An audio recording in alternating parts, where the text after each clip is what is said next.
भोपाल से प्रस्तुत हैं प्रादेशिक समाचार।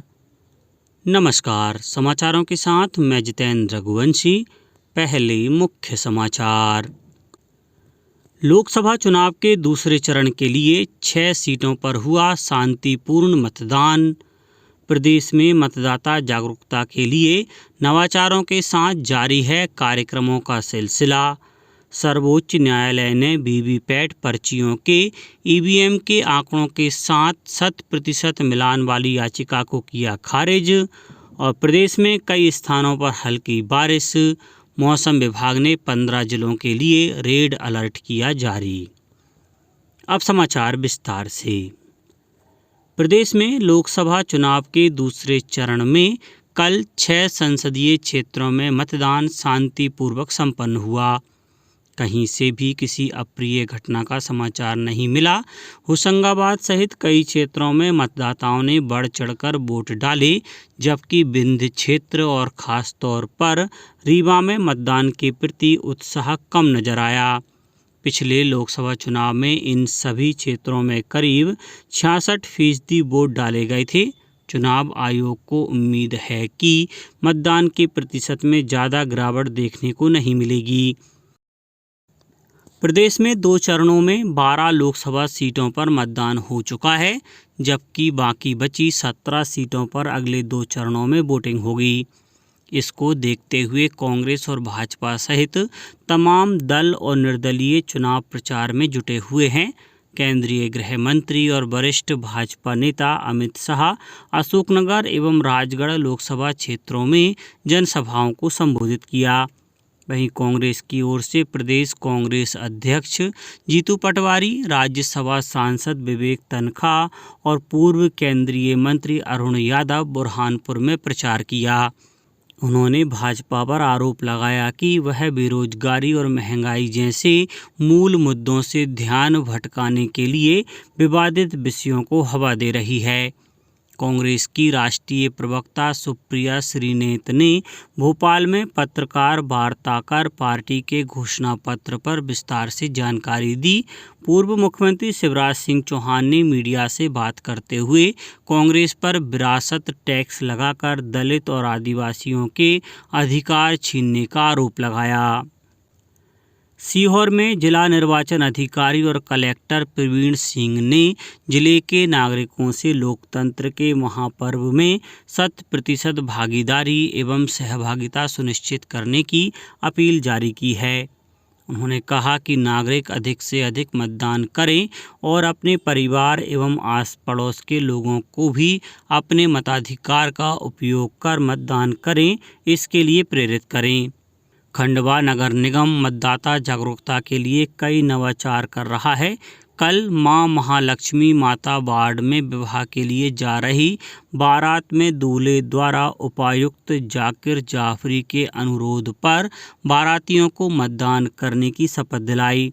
नगर निगम ने मतदाता जागरूकता रथ तैयार किया है, जिसमें निमाड़ी गीत के माध्यम से मतदाताओं को मतदान के लिए आह्वान किया जा रहा है।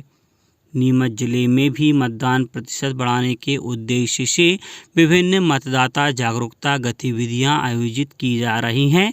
शासकीय मूलचंद्र चौधरी हाई स्कूल बघाना से मतदाता जागरूकता वाहन रैली निकाली गई।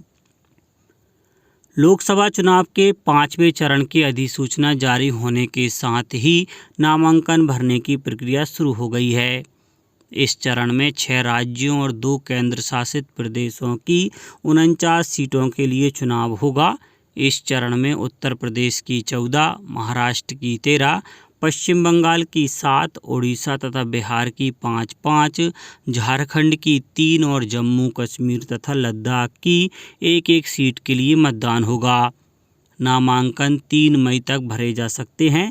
इस चरण के लिए मतदान 20 मई को होगा। उड़ीसा में विधानसभा चुनाव के दूसरे चरण की अधिसूचना भी जारी कर दी गई है। सर्वोच्च न्यायालय ने voter verifiable paper audit trail VVPAT की पर्चियों के साथ इलेक्ट्रॉनिक वोटिंग मशीन ईवीएम के आंकड़ों के 100% मिलान वाली याचिकाओं को खारिज कर दिया। यह फैसला न्यायाधीश संजीव खन्ना और दीपांकर दत्ता की एक पीठ ने सुनाया। हालांकि 18 अप्रैल को इन मामलों पर फैसला सुरक्षित रख लिया गया था। निर्वाचन आयोग से पीठ द्वारा कुछ तकनीकी स्पष्टीकरण मांगे जाने के कारण 24 अप्रैल को इन मामलों को फिर सूचीबद्ध किया गया था। निर्वाचन आयोग द्वारा दिए गए स्पष्टीकरण पर विचार करते हुए कल फैसला सुनाया गया। फैसले को लेकर न्यायाधीश खन्ना ने कहा कि बैलेट पेपर से मतदान कराने और ईवीएम वीवीपीएटी की पूर्ण जांच तथा वीवीपीएटी की पर्ची को मतदाताओं को देने की याचिकाएं खारिज कर दी गई हैं। अब बात मौसम की। प्रदेश में एक तरफ जहां गर्मी रफ्तार पकड़ रही है, वहीं पश्चिमी विक्षोभ, साइक्लोनिक सर्कुलेशन और ट्रफ लाइन की वजह से पिछले 6 दिन से बारिश हो रही है।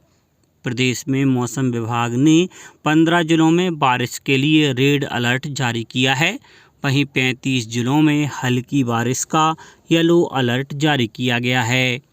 विदिशा, बैतूल, अलीराजपुर, उज्जैन, इंदौर, अशोकनगर, खंडवा, शाजापुर, देवास, सीहोर, आगरमालवा, रतलाम, राजगढ़, नर्मदापुरम और जबलपुर जिलों में तेज हवा के साथ ओलावृष्टि भी हो सकती है। इस बीच प्रदेश में सर्वाधिक तापमान शिवपुरी में 42 डिग्री सेल्सियस दर्ज किया गया। छिंदवाड़ा जिले की परसवाड़ा और सौंसर में तेज बारिश हुई। राजगढ़ जिले में तेज आंधी के कारण भाजपा के वरिष्ठ नेता अमित शाह की सभा विलंब से शुरू हुई। वहीं गुना में कल सुबह से बादल छाए रहे और हल्की बारिश होती रही। अशोकनगर में शाम को तेज बारिश हुई, जिससे तापमान में गिरावट दर्ज की गई। भोपाल में भी कल सुबह बादल छाए रहे। अब कुछ समाचार संक्षेप में। सीहोर जिले में मलेरिया को रोकने के लिए सप्ताह भर विशेष अभियान संचालित किया जाएगा। इस अवसर पर जिला चिकित्सा अधिकारी ने मलेरिया के विरुद्ध संकल्प लेकर मलेरिया से बचाव एवं रोकथाम के लिए शपथ दिलाई। छिंदवाड़ा जिले में गेहूं की सरकारी खरीद जारी है। अब तक जिले के 1181 किसानों ने 1.25 लाख क्विंटल अनाज समर्थन मूल्य पर बेचा है। और विश्व संवाद केंद्र भोपाल में सतपुड़ा चलचित्र समिति द्वारा सामाजिक एवं सांस्कृतिक चेतना पर आधारित फिल्में निरंतर दिखाई जाती हैं। इसी कड़ी में आज शाम 5 बजे से 100वीं फिल्म हु एम आई का प्रदर्शन किया जाएगा। फिल्म के लेखक अशोक जमनानी के साथ चर्चा सत्र का आयोजन भी होगा। अंत में मुख्य समाचार एक बार फिर। लोकसभा चुनाव के दूसरे चरण के लिए 6 सीटों पर हुआ शांतिपूर्ण मतदान। प्रदेश में मतदाता जागरूकता के लिए नवाचारों के साथ जारी है कार्यक्रमों का सिलसिला। सर्वोच्च न्यायालय ने वीवीपैट पर्चियों के ईवीएम के आंकड़ों के साथ 100% मिलान वाली याचिका को किया खारिज। और प्रदेश में कई स्थानों पर हल्की बारिश। मौसम विभाग ने 15 जिलों के लिए रेड अलर्ट किया जारी। आज के इस बुलेटिन में बस इतना ही। नमस्कार।